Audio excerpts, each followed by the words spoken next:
அன்பினர்களே, வளைகுடாவில் தொடர்ச்சியான தாக்குதல்கள், ஈரானின் தாக்குதல்கள் அதிகரித்து வருகின்றது. அமெரிக்க படைகளுக்கு சேதம் அதிகரித்திருக்கின்றது. அமெரிக்க படைகளின் சேதத்தை அமெரிக்கா மறைத்து வருவதாகவும் ஒரு செய்தி வெளியிடப்பட்டு வருகின்றது.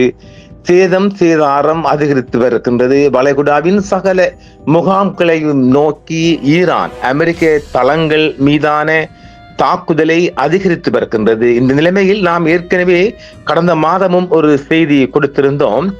வளைகுடாவில் இருக்கின்ற அமெரிக்காவின் பல தளங்கள் இஸ்ரேலுக்கு மாற்றப்பட உள்ளதாகவும் அது குறித்தான ஆலோசனையில் அமெரிக்கா பென்டகன் ஈடுபட்டு வருவதாகவும் ஏற்கனவே செய்தி கொடுத்தோம் இல்லையா? இன்றைய செய்தியாக, காலை செய்தியாக, ஈரானின் பெருமளவிலான தாக்குதல்களின் விளைவாக அமெரிக்கா தங்களது தளங்களை, படையின் தளங்களை, வளைகுடாவில் உள்ள தளங்களை காலி செய்து போர் விமானங்களையும் எரிபொருள் டேங்கர்களையும் இஸ்ரேலுக்கு மாற்றியுள்ளதாக இஸ்ரேலிய சேனல் 14 செய்தி வெளியிட்டுள்ளது.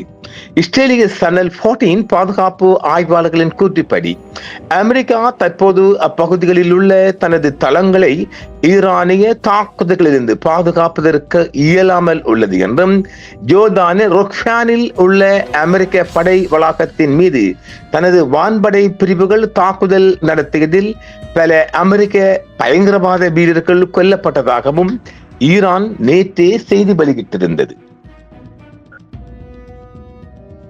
ருக்ஃபானில், ஏற்கனவே ஜோர்டானின் ருக்ஃபானில் அமெரிக்க துருப்புக்களும் ஈரானிய துருப்புக்களும் நேரடி மோதலில் ஈடுபட்டிருப்பதாகவும், இந்த ஜூலை மாதத்தில் மாத்திரம் 100 அமெரிக்க வீரர்கள் இழந்திருப்பதாகவும் ஏற்கனவே இஸ்ரேல் போஸ்ட் ஒன்று செய்தி வெளியிட்டு இருக்கிறது.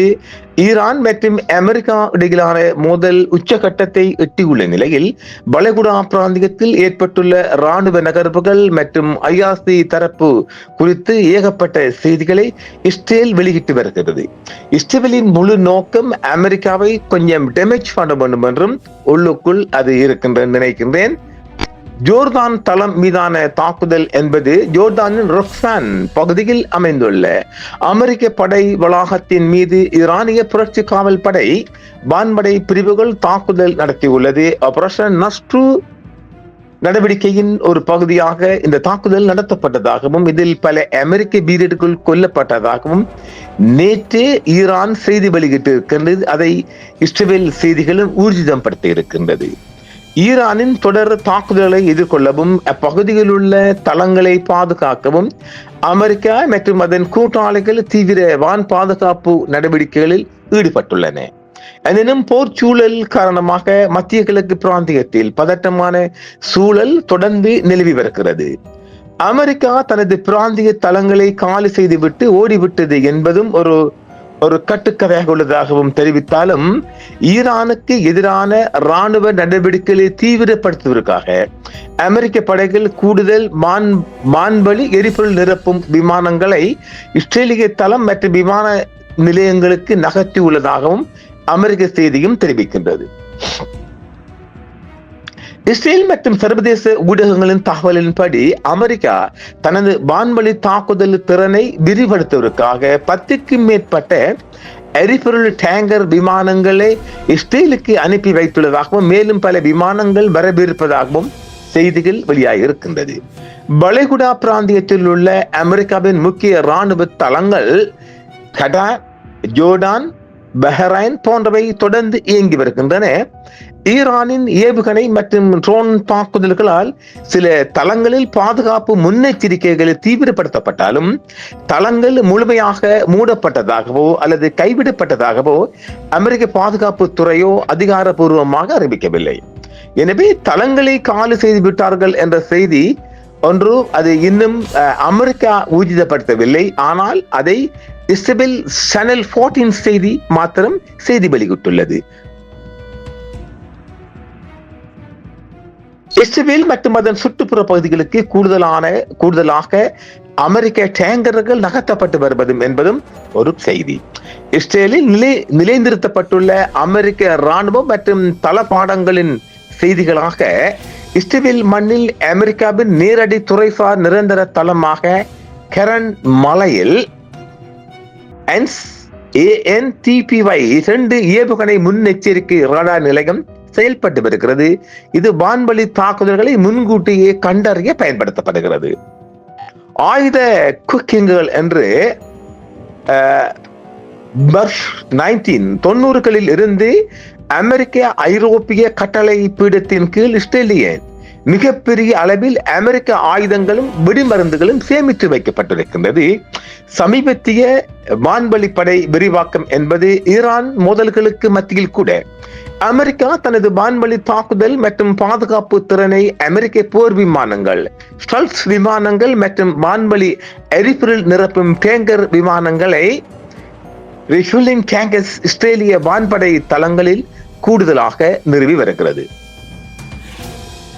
கூட்டு பயிற்சிகள் மற்றும் கடற்படை ஆதரவு என்று மத்திய தரைக்கடலில் இயங்கும் அமெரிக்காவின் 6வது கடற்படையின் முக்கிய முகமாக ஹைபா துறைமுகம் பயன்படுத்தப்படுவதுடன் இரு நாடுகளும் இணைந்து தொடர் வான் பாதுகாப்பு பயிற்சிகளில் ஈடுபட்டு வருகின்றன. இஸ்ரேலில் இருந்து அமெரிக்க படைகள் ஈரான் மீது தாக்குதல் நடத்துவதற்கான திட்டமாகவே மேலதிக தளபாடங்கள் இஸ்ரேலுக்கு வந்த வண்ணம் இருக்கிறது. அமெரிக்காவும் இஸ்ரேலும் இணைந்து கூட்டு ராணுவ நடவடிக்கைகளின் கீழ் ஈரானுக்கு எதிராக நேரடி தாக்குதல்களை முன்னெடுத்திருக்கின்றது. பிப்ரவரி 28, 2026 அன்று அமெரிக்கா ஆரம்பித்த ஆபரேஷன் எபிக் ஃபியூரி மற்றும் இஸ்ரேல் லாரிங் லயன் ஆகிய நாடு அது இரண்டும் இணைந்து ஈரானின் மீது பெரிய அளவிலான வான்வழி தாக்குதல்களை தொடங்கி இருக்கின்றது. இஸ்ரேல் மற்றும் மத்திய கிழக்கு பிராந்தியத்தில் உள்ள தளங்கள் மற்றும் வான்வெளியை பயன்படுத்தியே அமெரிக்காவும் இஸ்ரேலும் இந்த ஒருங்கிணைந்த தாக்குதல்கள் மற்றும் வான் பாதுகாப்பு நடவடிக்கைகளை தொடர்ந்து ஒருங்கிணைத்து செயல்பட்டு வருகின்றன. வான்வெளி மற்றும் தளவாட படை என்று இஸ்ரேலில் அமெரிக்காவின் நிரந்தர தரைப்படை பிரிவுகள் பெரிய அளவில் முகாமிட்டிருப்பதை விட முக்கியமாக வான் பாதுகாப்பு ரேடார் இயக்கம், ரேடார் நிலையம் மற்றும் போர் விமானம் பராமரிப்பு தொழில்நுட்ப வல்லுநர்களும் வான்படை வீரர்களும் நிலைநிறுத்தப்பட்டுள்ளனர். ஈரான் போர் மோதல்களின் காரணமாக அமெரிக்கா தனது வான்வழி தாக்குதல் மற்றும் எரிபொருள் நிரப்பும் விமான பணிகளுக்காக கூடுதலான வீரர்களையும் தளபாடங்களையும் இஸ்ரேலிய வான்படைகளுக்கு தளங்களுக்கு அனுப்பி வருகிறது. இப்பகுதியில் அமெரிக்க படைகளின் நடமாட்டம் மற்றும் வருகை அதிகரித்துள்ளதன் காரணமாக இஸ்ரேலின் சில பகுதிகளில் உள்ள விடுதிகள் அமெரிக்க வீரர்களின் தங்குமிட தேவைகளுக்காக மாற்றி அமைக்கப்பட்டுள்ளதாகவும் இஸ்ரேலிய ஊடக செய்திகள் என்று தெரிவிக்கின்றன. இஸ்ரேலில் அமெரிக்காவிலிருந்து பெரிய அளவிலான தரைப்படை பிரிவுகள் நிரந்தரமாக குடியேறவில்லை என்றாலும் மாறாக அங்குள்ள ரேடார் நிலையங்களை இயக்கவும் கெரன் மலை ரேடார் தளம், போர் விமானங்கள் மற்றும் வான் பாதுகாப்பு அமைப்புகளை பராமரிக்கவும் தேவையான நூற்றுக்கணக்கான தொழில்நுட்ப வல்லுநர்களும் வான்படை வீரர்களும் மட்டுமே தற்பொழுது களத்தில் உள்ளதாகவும் இஸ்ரேல் தெரிவித்துள்ளது. ஈரான் மோதல்களில் பின்னணியில் வான்வழி தாக்குதல்கள் வலுப்படுத்த அமெரிக்கா தனது போர் விமானங்கள், ஸ்டல்ஸ் விமானங்கள் மற்றும் வான்வழி எரிபொருள் நிரப்பும் டேங்கர் விமானங்களுடன் விமான படைகளையும் இஸ்ரேலிய வான்படைகள் தளங்களுக்கு அனுப்பி வருகின்றது. மேலதிகமாக இஸ்ரேல் மற்றும் வளைகுடா பிராந்தியம் முழுவதும் அமெரிக்கா தனது ராணுவ பலத்தை மசிவ் அளவில் அதிகரித்து வருகிறது. இதன் ஒரு பகுதியாக அப்பகுதியில் பல்லாயிரக்கணக்கான அமெரிக்க துருப்புகளும் பல விமானம் தாங்கி கப்பல்களும் தீவிர ரோந்து பணிகளும் தாக்குதல் நடவடிக்கைகளும் ஈடுபட்டு வருகின்றது. இஸ்ரேலுடன் இணைந்து வளைகுடாவில் தொடர்ச்சியான பதட்டம் நிலவி வருகின்றது. அமெரிக்கா மேலதிக துருப்புகளையும் டேங்கர்களையும் விமானங்களையும் இஸ்ரேல் பக்கம் நகர்த்தி வருவதாகவே நேற்று முதல் செய்திகள் வெளிவந்தவண்ணம் இருக்கின்றது. இன்று அந்த செய்திகளை இஸ்ரேலின் சேனல் 14 செய்தி ஊர்ஜிதமாக்கி இருக்கின்றது.